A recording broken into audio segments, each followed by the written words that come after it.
In today's Grand Theft Auto 5 online video, I'm actually going to be telling you guys how you, as either a VIP CEO or as a bodyguard slash associate, you can actually make some extra money in GTA Online, and I'm going to be detailing in this video the best ways of gaining money in GTA Online, which as we know isn't too easy. But with this latest update in the Finance and Felony update, there are some new ways of making money for not too much effort, and I'm going to be going through these, explaining the best methods and the best ways that you guys can actually get some extra cash in GTA Online. So if you guys do end up enjoying the video, or do learn anything useful at all, then be sure to go and hit that like button down below, as it really would help me out as always. Now let's go. So we're going to talk about one method for VIPs and CEOs first, and then we're actually going to move on to the associates, so stay tuned for that in just a minute.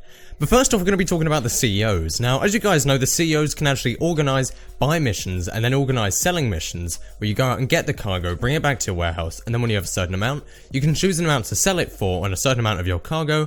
You go out on a mission, you get rid of it, you drop it off to the buyer, and you are golden. Now here's the technique for making a little bit more money. Now, as it is, the most you can fill up a warehouse is $2.2 million. So you can have $2.2 million worth of cargo, which tends to equal about 111 crates, barring any special items. Those are a bit special, and I haven't had any in GTA Online, so I can't really talk too much about those. But typically, you fill up an entire warehouse, 111 crates, sells for 2.2 million flat. Now, you do a sell mission for this, and of course the CEO makes $2.2 million, while his associates only make a very small fraction of that, about in the ballpark of 25,000, though there do seem to be some glitches. We did this yesterday, and one of my associates, Nathan, as you've seen on the channel, made absolutely the round sum of 0, so there are some slight glitches there. Now, you may be thinking 2.2 million for the CEO, and then 25 grand for each of the associates seems nothing. And you're right, it is entirely nothing, because when you think about it, that is a ridiculously small fraction of the profit.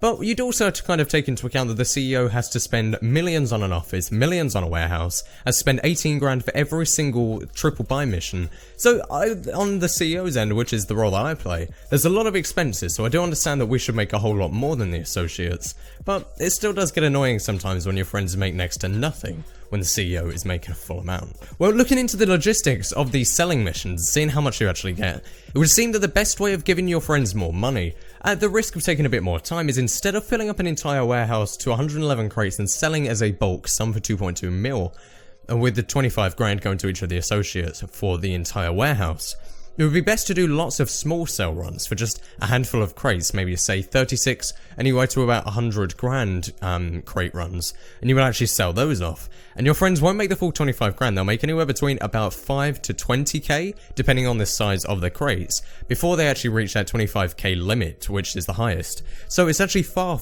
more profitable to actually end up selling lots of small sets of crates, because your friends will end up making more money. Now, the only problem with this is, of course, it does require you to do a lot more selling missions, but if you're just doing it for the fun of it and would just like some extra cash to go along with it, you're not planning on really grinding this out, you're not on a time limit, this is definitely the way to do it. So to repeat, instead of doing a full cargo sell mission of the 111 crates, you want to do it of a much smaller amount. It doesn't really matter which one of the smaller amounts. Pick either of the ones on the list that just aren't the top selling mission. You'll be able to pick any of them, and they'll still end up netting your friends more money, though it does mean that the CEO makes a bit less money because lots of small sell missions doesn't come to quite as much as one big one. So if you're not really looking for money as the CEO position, but you just want to give it to your friends, this is the way to do it. Now, the second part is actually going to be talking more about associates and CEOs kind of mixed into one, and I guess CEOs slash VIPs slash bodyguards is kind of a funny discrepancy between the different types. But here we're actually going to be talking less about the actual cargo missions, but more about the side missions that CEOs can actually launch or VIPs can launch in coordination with their bodyguards and associates. Now, as a VIP or CEO, you can actually start out what's called VIP work. Now, these are just a bunch of different missions that can only be done if there's at least one other VIP in the session, and it doesn't always matter if they actually accept it. You can just launch the mission as long as they're with you. Now, these things include missions like piracy prevention. Piracy prevention is actually a mission where the CEO has to end up defending his yacht, or the CEO or the VIP has to end up defending their yacht. You have to be on the yacht and you actually have to defend it from all of the other players trying to overrun it and take the top deck. Now, actually winning this, you have to survive 10 minutes without it being stolen. Winning this will net you 30 grand just for you alone, and 30 grand for all of your associates. If you really want to, you can actually end up sharing that money because it comes in as cash. You can share it to all of your friends through the inventory, but that's up to you. Of course, this also relies on you having a yacht. It's a lot easier to make money when you already have a lot of money, because of course with this you do already need to be a VIP, or at least if you're a bodyguard, play with a VIP, and they already also have to have bought their own yacht, so it does cost a lot of money to even get to this point. But once you've made a decent amount of money, maybe as a certain reflection of capitalism, It's a whole lot easier to then carry on making even more money once you've already made that start. No, I just said piracy prevention, but many of these other things don't even require a yacht. I believe that's the only one to actually require it. Lots of things are just survive in a certain area, go take out another VIP, some assassination missions, there's a bunch of different things, do some secret crate runs around the map, like really easy stuff that you don't need to be a certain level for, don't need to have any special equipment for, but it's just a very easy way of making some money. Now, these other jobs can often range between 25 to 40k just for a single thing, and then of course the CEO can split out his part as well to his associates if he so wishes. But what we've typically been doing when we've been playing in the public sessions is that between the 10-minute cooldowns for the actual cargo runs for your warehouse, you can maybe try to slot in a VIP work job in there, so you can get that done while the cooldown's still running. Say you maybe have a few minutes left before you can do your next cargo buy. You just go out, do a quick VIP job, make an easy 25 to 40k depending on the mission, which will only last a few minutes, 10 max, and then you can come back to warehouse, make even more money, and then just keep doing those runs. And my last tip doesn't rely quite so much on the finance of felony DLC, it's more so just a general tip, despite what this new update has brought to us.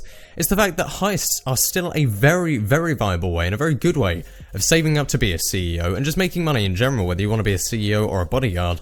Heists are still a very effective method, despite all of the new ways in this update. For example, the Pacific Standard heist will still net you a few $100,000 very easily, and there is actually a glitch, which I'm not going to talk about too much on the channel, but there is a glitch to actually be able to replay the finale for that again and again without having to do any of the prep missions for it. But I'm not going to talk about that. You guys can go and find that on YouTube. I know there are many tutorials. It's very simple to do, but that's a very easy way of making even more money if you guys would like to do so. You do it much quicker than you typically would. But the heist is still a very effective way of making money, and also a very fun way.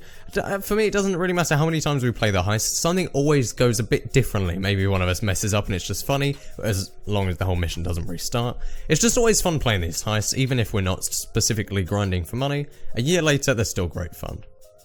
And those are my main tips for how to make money as a VIP, a CEO, bodyguard, or associate, really any of the 4 roles in GTA Online. I hope that some of these maybe did help you. I don't know if you've learned anything that maybe you already didn't know, but here's maybe a better way of kind of streamlining your methods so that you can make some more efficient money in GTA Online. So, if you guys did end up enjoying the video, then be sure to go and hit that like button down below, as it really does help me out as always. It means the world to me, and we're just a few subscribers away from 6,000. It feels like it's creeped up fairly quickly, so I'm very excited for that. Thank you guys. And that's pretty much all I have to say. Subscribe for more videos just like this coming very soon. Leave a comment also telling me if you guys have any more special stuff you would like to show me in GTA Online, any special ways of making money, some better tips. Leave that in a comment down below. I'd love to hear any of your guys' methods. And finally, follow me on Twitter. There'll be a link in the description down below. And that's pretty much it. Thank you guys all very much for watching. My name has been Flair,